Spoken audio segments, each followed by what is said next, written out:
ولقد قال لهم هارون من قبل يا قوم إنما فتنتم به وإن ربكم الرحمن فاتبعوني وأطيعوا أمري. قالوا لن نبرح عليه عاكفين حتى يرجع إلينا موسى. قال يا هارون ما منعك إذ رأيتهم ضلوا ألا تتبعني أفعصيت أمري؟ قال يا ابن أم لا تأخذ بلحيتي ولا برأسي إني خشيت أن تقول فرقت بين بني إسرائيل ولم ترقب قولي. قال فما خطبك يا سامري؟ قال بصرت بما لم يبصروا به فقبضت قبضة من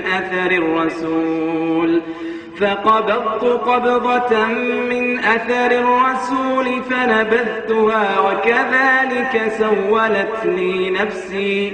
قال فاذهب فإن لك في الحياة أن تقول لا مساس وإن لك موعدا لن تخلفه وانظر إلى إلهك الذي ظلت عليه عاكفا لنحرقنه ثم لننسفنه في اليم نسفا إنما إلهكم الله الذي لا إله إلا هو وسع كل شيء علما.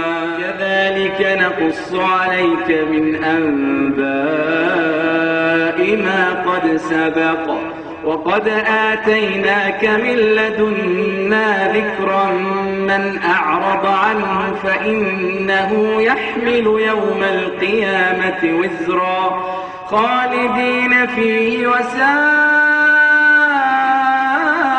لهم يوم القيامة حملا. يوم ينفخ في الصور ونحشر المجرمين يومئذ زرقا يتخافتون بينهم إن لبثتم إلا عشرا نحن أعلم بما يقولون إذ يقول أمثلهم طريقة إن لبثتم إلا يوما. ويسألونك عن الجبال فقل ينسفها ربي نسفا فيذرها قاعا صفصفا لا ترى فيها عوجا ولا أمتا. يومئذ يتبعون الداعي لا عوج له وخشعت الأصوات للرحمن فلا تسمع إلا همسا. يومئذ لا تنفع الشفاعة إلا من أذن له الرحمن ورضي له قولا. يعلم ما بين أيديهم وما خلفهم ولا يحيطون به علما. يعلم ما بين أيديهم وما خلفهم ولا يحيطون به علما.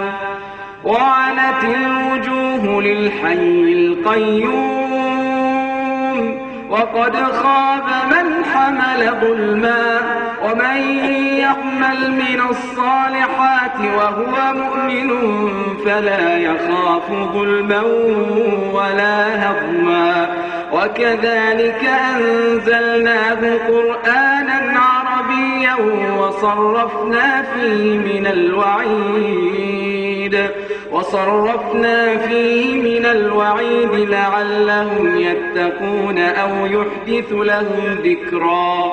فتعالى الله الملك الحق ولا تعجل بالقرآن من قبل أن يقضى إليك وحيه وقل رب زدني علما. وقد عهدنا إلى آدم من قبل فنسي ولم نجد له عزما وإذ قلنا للملائكة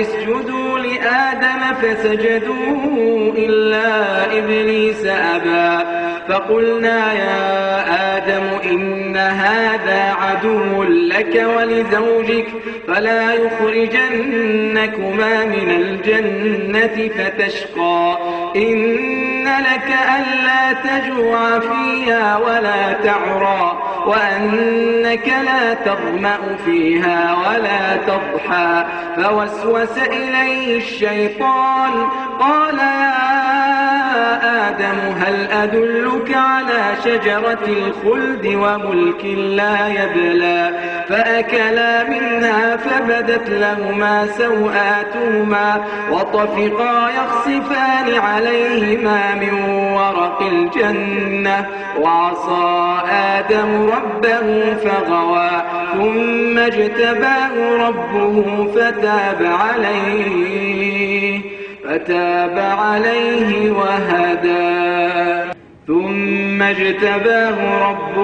فتاب عليه وهدى قال اهبطا منا جميعا بعضكم لبعض عدو فإما يأتينكم مني هدى فمن اتبع هداي فلا يضل ولا يشقى ومن أعرض عن ذكري فإن له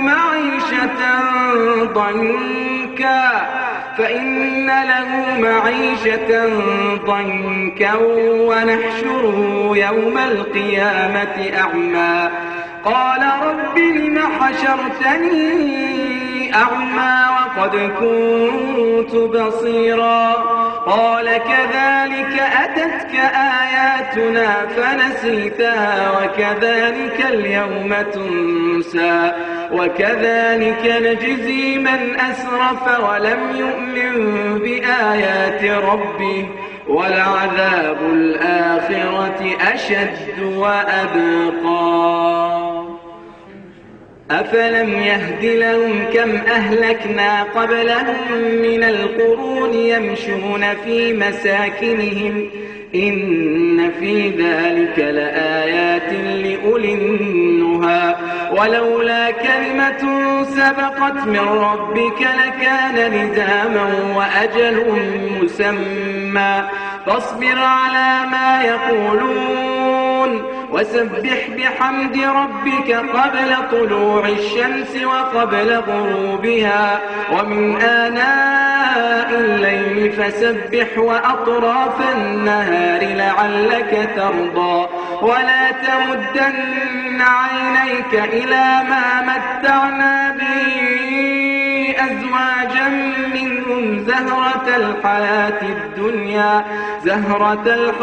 الدنيا لنفتنهم فيه ورزق ربك خير وأبقى ولا تمدن عينيك إلى ما متعنا به أزواجا منهم زهرة الحياة الدنيا لنفتنهم فيه ورزق ربك خير وأبقى وأمر أهلك بالصلاة واصطبر عليها لا نسألك رزقا نحن نرزقك والعاقبة للتقوى وقالوا لولا يأتينا بآية من ربه أولم تأتهم بينة ما في الصحف الأولى ولو أنا أهلكناهم بعذاب من قبله لقالوا ربنا لولا أرسلت إلينا